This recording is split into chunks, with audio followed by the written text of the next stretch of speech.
So, hello everyone, and welcome to the second episode of this automation Let's Play Against All Odds, Re-Maystered, where we produce light roadsters and sports cars in Archana. We started in 1957, and it's still 1957. So, in the last episode, we designed our first car. We did the car engineering, we did the production engineering, and the pricing, but we still have a few decision points left where we can see whether we can tweak things in terms of car and engine design. So let's start with the car design, because I think there was only really one thing to look at, and that was going to be a very basic decision for the chassis that we can't change. So about the rear suspension. So a double wishbone is certainly the best choice for a convertible sports car. So we have currently 73.2 desirability. And if we switch this to a semi-trailing arm, we're going to lose a bit. And I think some can be clawed back through retune, although that's not that much different. And we are worse across the board with everything. But it's also cheaper to engineer, especially, and also thematically. Most cars in Archana at that time will have solid rear axles, and so double wishbone for the front would have been common, but not for the rear. So having independent suspension would have been remarkable on its own. And the biggest save beyond the production units is the engineering time. So if we look at how does this change our car engineering time, it's now well below the minimum threshold for 30 months. So before we were at 1. So what we can do is increase the tooling so that the car becomes cheaper, and also reduce, and that's probably where I focus on more, reduce the pressure so that we get a little bit of a reliability back. So the chassis is still the most expensive thing to engineer in terms of time. And this will then repeat going forward with every facelift, that all the parts are updated. So I think I like this better. So for the forecasting, we had 10.4K, and now we have 10.3K, so we saved a bit. And it doesn't look like the desirability has really gone down effective in a comparison to the competition. So I think we'll keep it at that. So even without the retuning, and I think that was about it, where we had to make a few decisions for the car. I need to still retune a little bit of the suspension, but I'll get to that once we're done with the engine, because if engine weight changes, then this also changes. I don't have to do things twice. We can play around a little bit with other quality in the end, so maybe drivetrain, maybe body. So 70.7 we have now. So if we get to drivetrain, 71.4, because we're getting a bit of drivability. Why have I just lost reliability? That's odd. So I think that's still a bug where the reliability update is delayed after you make some changes. But anyway, okay. So we are now at 70.7 plus 1 here is 71 plus 4, so that's not too bad. And that's, I think, a modest increase, so that's probably fine. Car body, because they love prestige, and car body does a lot for prestige, so 71.4. 72.6. It's now getting a bit harsher in terms of production units. Everything else we have 4 on wheels, 4 on brakes. We can't do really any more there. Aero probably doesn't do much, and aero is pretty expensive. Yeah, so nope. Interior -4 I think was also a good sweet spot. Nothing to do here really. Suspension, maybe. So from 72.6 to 73.5. Well, that does something. What's the shift here. So with the amount of production units, I think I'm not going to do the body thing. I might still, yeah, the drivetrain is fine because we'll be very limited with our shed in terms of producing stuff. So I think that's all I'm going to do for the car, and the car is now finished. Not sure where we get the red bar here for warning. We have just price perception, low reliability, and low top speed sportiness warning. So we can check where we can up the price when we're finished with everything. So I keep the car held, and now back to the engine because there were a couple things. So family, if we look at the engineering or the engine engineering, so family is very expensive since we have mixed materials and all sorts of things, and we start with minus 1.6 tech pool. So that's probably a candidate for -1 because engines, it's almost 40% of our car price is engine price because we have an outsourced engine and that's extremely expensive. So let's see how much we can make things worse without making it overly worse, but saving especially on material cost and to a lesser extent production units. So if I make the engine, and also we need to at least keep reliability in the same ballpark.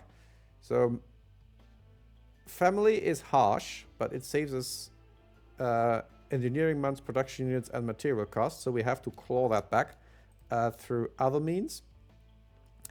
So here we can't do anything since we're, if I reduce quality by 1, then well, we're actually sort of fine with reliability. It doesn't solve that, it doesn't cost us that much, and we're losing a lot of production units.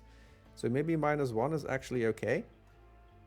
And we're just seeing balancing mass is also something to revisit, whether we want to have some added or maybe even removed for our very sporty engine, or whether they want harmonic dampeners, but one thing at a time.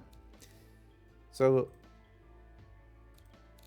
with only 0.1 reduction in reliability, that's probably something we want to do, so that we don't need to have the perfectly forged stuff.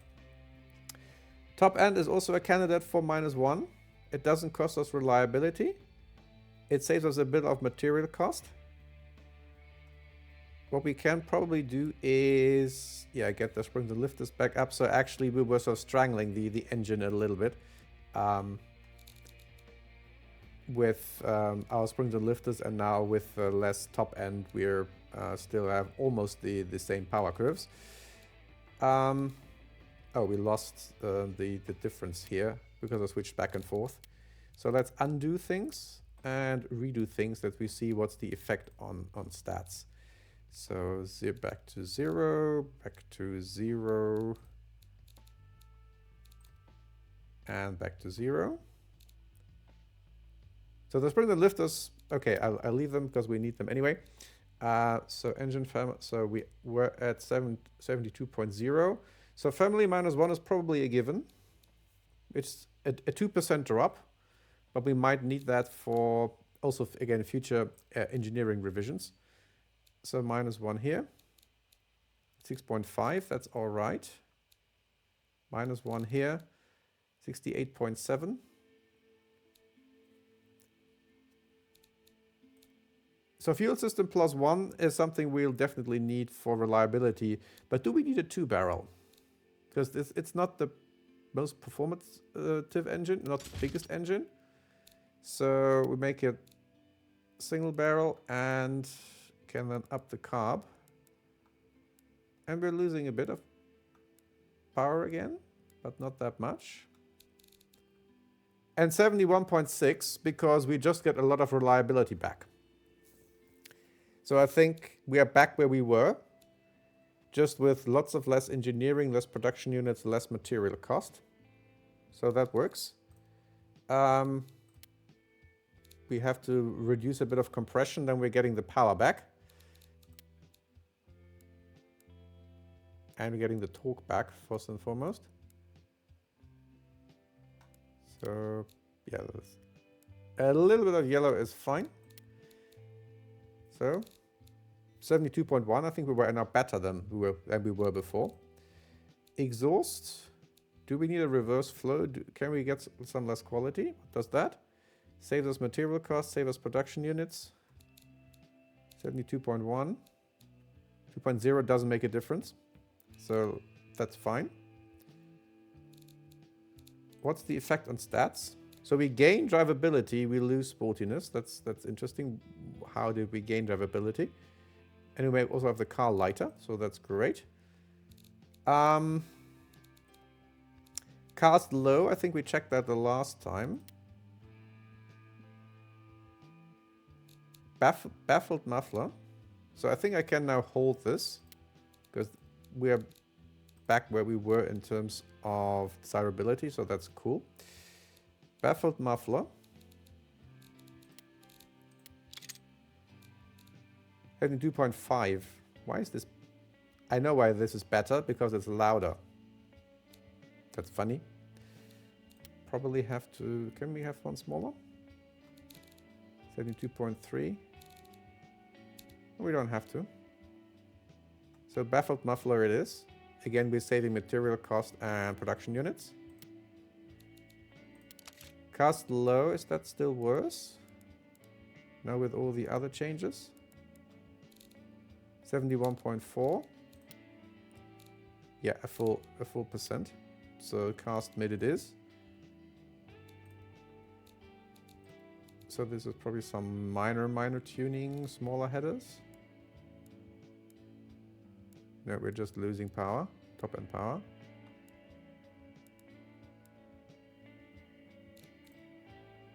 Smaller manifold. No, so this is all fine.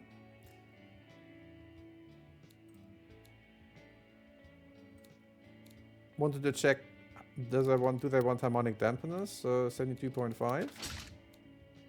No, they don't care. We just get a smoother engine, but that doesn't matter, so counterweights are fine. Balancing mass, so that's basically trading drivability for sportiness. By and large. So 72.0, no. Less.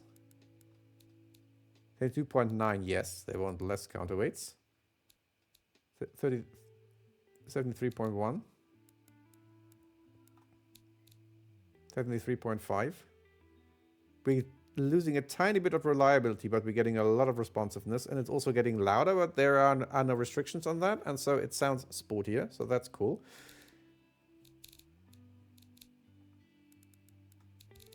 .6, so we don't need that much. So yeah, so this is, I think, a good sweet spot again. Springs and lifters with this setting.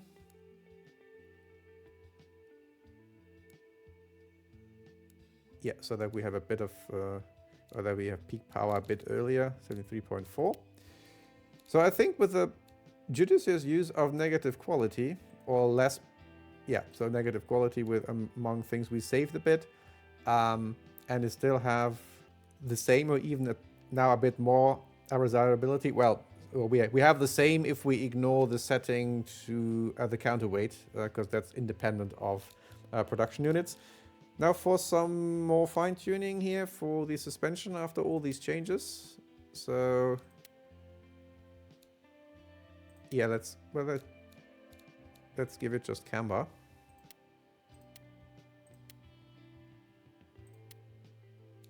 So now we're getting into silly regions with our tire service costs. So some extra rear toe or front toe. Nope, rear toe, because we still want sportiness over drivability. So very rear toe heavy, but I think that's mainly a function of our cross-ply sports tires that we chose. If I increase ride height a little bit, so I'm gaining, so something like this, and then because I want to be sort of close to 5, so it's not too low to the ground. Let's say we have to tune for Archanan roads where we test, so they are a bit pothole ridden. So we already lost our reliability penalty. So the single barrel carb did its trick. With the price perception, we can think whether we want to increase things a little bit in terms of pricing. And with the top speed, I think this is maximum anyway. So then here we are good. This is still fine after all the engine changes. And I think that means we are now done with our engineering. So let's check what this had an effect on our producing costs. Of we have now 9.8, but we gained a lot of spare engineering time, so we can put that to good use and increase the tooling, because that makes the outsourced engine production cheaper. Can we increase the funding to an extent? And then we will plus 1 pressure. And these few clicks brought us from 9.8 to 9.6, so 200 about-ish cost less per car, and that's a big difference. So 2.41 profit after 2 years, since we are a bit limited by price perception. How about now? This is interestingly, this is worse. So probably that penalty isn't that impactful. 2.45, and this was 2.42, so a bit more, because we want to have the best value here to get the best loan conditions. Okay, so double checking. Here we got some extra engineering months. I'm not sure where they came from, but that should be easy to fix with a bit of extra pressure, which we now can afford. So it has to do the recalculation. Whoa, that's a surprising impact. Less tooling and less pressure. Is that better? So 2.46. No, that's the same. Not sure what the problem here is. And now the disadvantage is we have now more engineering costs. So I'm going for, so I have to reduce the funding and put in more pressure, and okay. Yeah, not sure why this has a huge impact. I'm probably over agonizing at the moment over the nuances of the forecaster, which aren't nuanced at all, because it's very, very broad brush. So everything's still finished within 1 month. And so I think this was worth it. Shaving off, I think, basically $800 per car from where we were before these minor tweaks to where we are now. So then let's see whether we can actually put this into production. So our load coverage is only 85%. So we would need 1.2 million, and we only can get 1 million. We have no cash in the bank, but we own a plot and a factory building, and we can take also a cash loan against that. So I'm sticking to 5 years. They're not, because that's fine. And the interest rate doesn't change if I make it longer or shorter. But before we can do that, of course, we have to test the car, whether it's any good. And I want to do one small more thing beforehand. And that's to add some animation to Beam. So we have a steering wheel, and we can make it turn in Beam. So it's this one. It's number 26.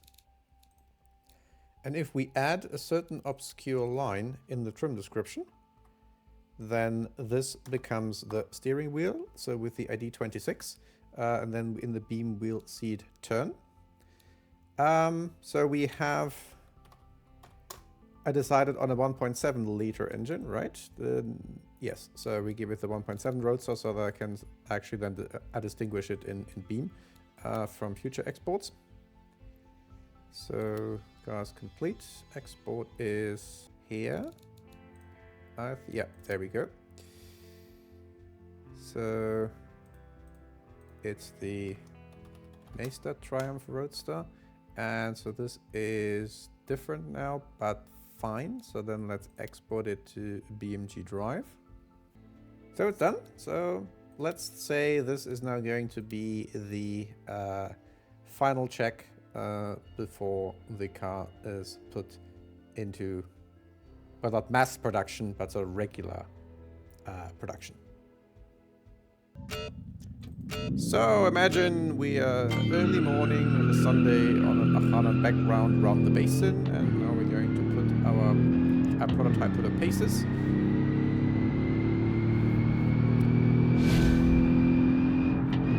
It's one thing you notice, it has a rather short rev range still,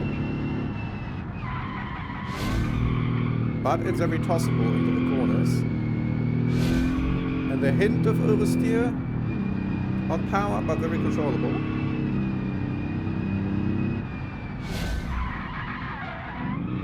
So braking performance during corners is fine. And the rear wants to step out, but nothing you can compensate with a bit of counter steering.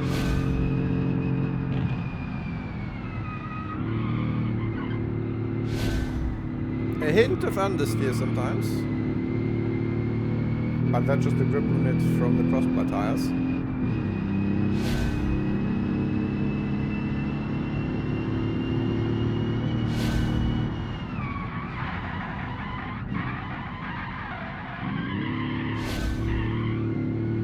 And even under heavy braking, that's fine.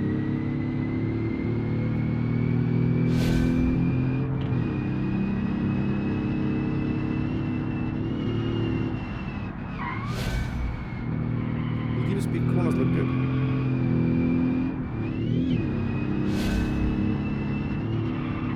And it behaves nicely over bumps.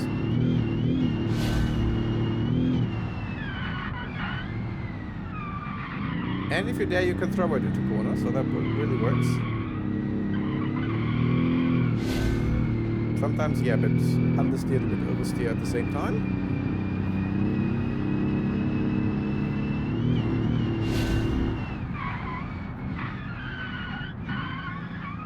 So some heavy braking, no real problem.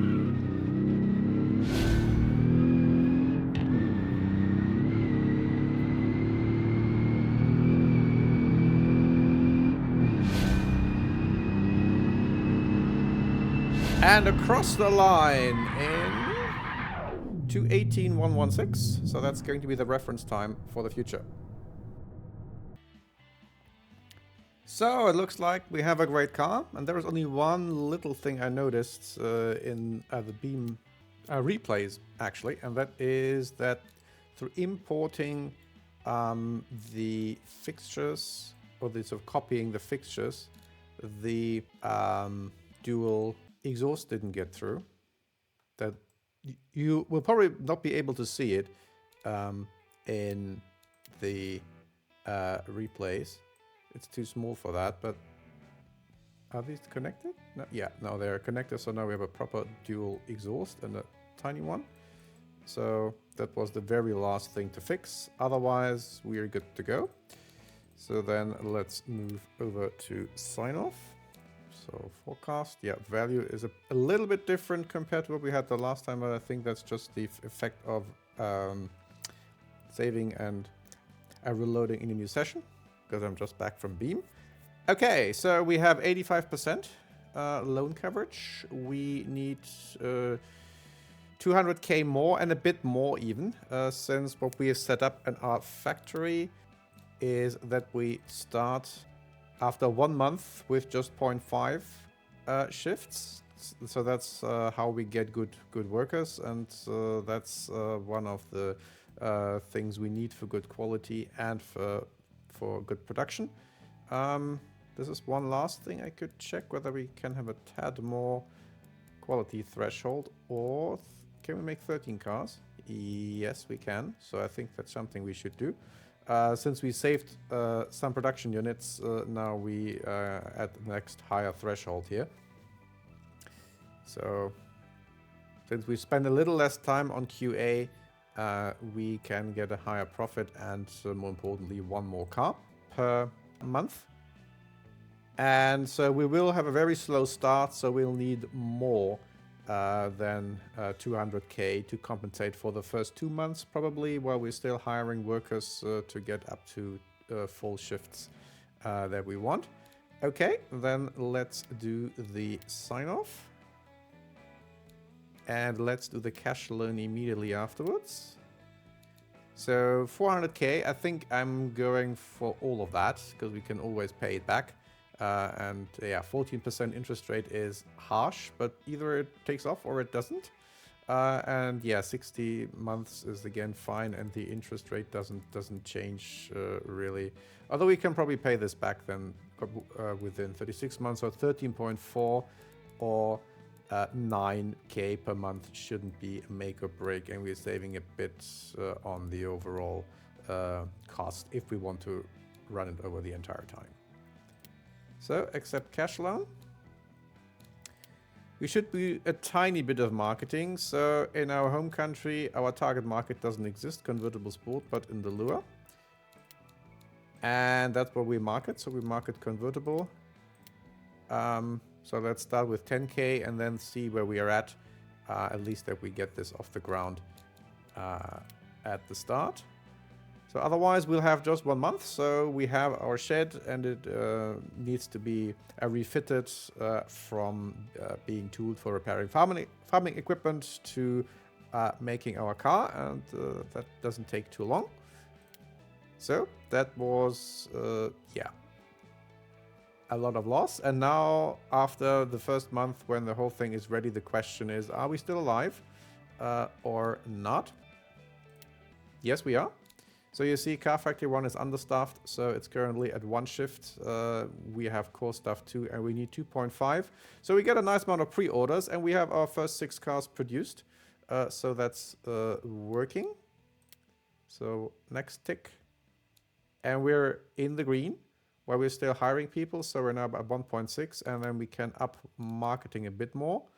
So 2040. I think we can afford 40. That should be fine, because the only way is up. So even with the extra marketing, and now we're producing 10 cars, and we're still hiring people. So it looks like we made some sensible choices. And yeah, the only way is up. So 12 cars, 13 cars, 14 cars. And we are also not having excess pre-orders. So we're having 2.2 shifts. So then we can continue. A little bit of fluctuation there, but otherwise this looks stable. 16 cars. Building a tiny bit of stock even. And we're approaching the end of the year. And we've made some nice money, 19 cars. So now the marketing takes effect, and we are running at 2.5 shifts, which is expensive. But I think with our tiny shed, that's okay. So can we pay back some of our loans? And that's one nice feature now from Al-Rilma. So we have 836 in the bank, and we can probably pay back the Triumph loan. So that's the biggest one. And we pay it back in one swoop. So thank you very much. So now big dip, but that's simply the loan repayment. So yearly financial reports, so our first year is over. And we made some nice profit of 350k, 20. So we're now moving into pre-orders actually. So word spreads, marketing does its trick. And so we're running now negative stock and getting pre-orders. Pre-order challenge 3. So what we can start doing is increase the price. So that's, we apply some capitalism, which was something we then learned from our interaction with the lure. So pre-order change 1. So that was, I think, a good step up. Pre-order change 3. Whoa. So now it's getting really popular. Pre-order change 4. So we can keep increasing the price. So people still want that. 19. So a bit of a drop. So that's good. So we have now a good price sweet spot. So we're pre-order change 2. So we're still accumulating pre-orders by a fair amount. So let's increase price some more. And this seems to be pretty price insensitive, the demand. It changes only a little bit, and we're still getting one pre-order despite increasing the price by 1,000. So we're still getting pre-orders. So increasing prices some more. And last month of the year. So that did the trick. We're now stable. And we can probably pay back everything. So 1.9 million in the bank and remaining, yeah, 612. So then simply pay everything back. So second year, financial report, 650k profit. So that's awesome. And we're still getting pre-orders, making very hefty profit. What we can do is do a little bit of research and maybe get better at doing interior, or at least doing it more cheaply. 80k is nothing to sneeze at, but we have it. And we're still making a nice profit here. So one pre-order change. Nothing cancelled yet, so that's why I don't mind. And now we get the first cancelled order, so then make it even more expensive. Because we don't want to have cancelled orders. Okay, -1. So now we're reducing our pile of pre-orders.